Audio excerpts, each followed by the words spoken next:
moi je vais vous présenter, comme l'année dernière, une pièce de théâtre. Évidemment, le théâtre occupe une place très importante dans mon cœur, dans mon temps, dans mon esprit. J'ai fait des études de théâtre et j'aime tout particulièrement les écritures contemporaines.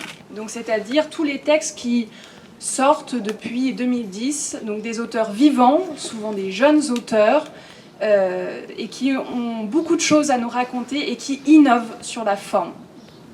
Vraiment, on trouve de nouvelles formes d'écriture qui sont remarquables dans le théâtre contemporain.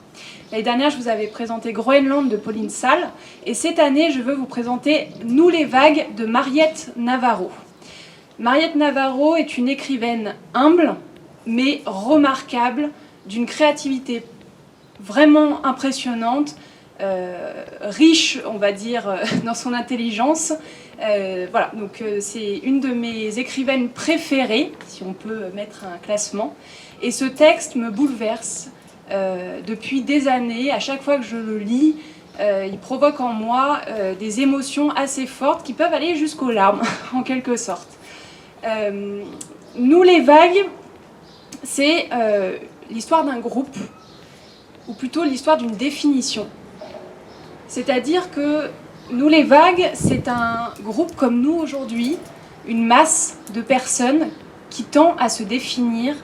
Ça veut dire qu'on part du collectif pour aller vers le singulier, de la masse pour aller vers l'individu. Je vais juste vous lire une phrase, si je la retrouve.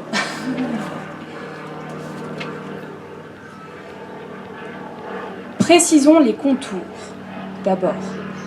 Organisons l'aspect d'ensemble, l'aspect vu d'avion, l'aspect vu de loin, qui tout de même doit être frappant.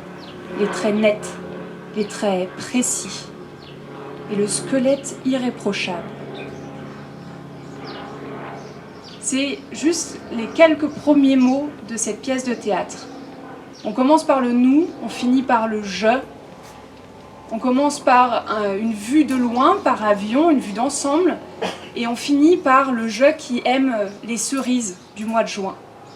C'est d'une poésie incroyable, et à l'heure actuelle, dans notre société, Mariette Navarro nous dit beaucoup. Alors c'est bien d'être collectif, de se battre tous ensemble, mais n'oublions pas aussi la sensibilité de l'individu.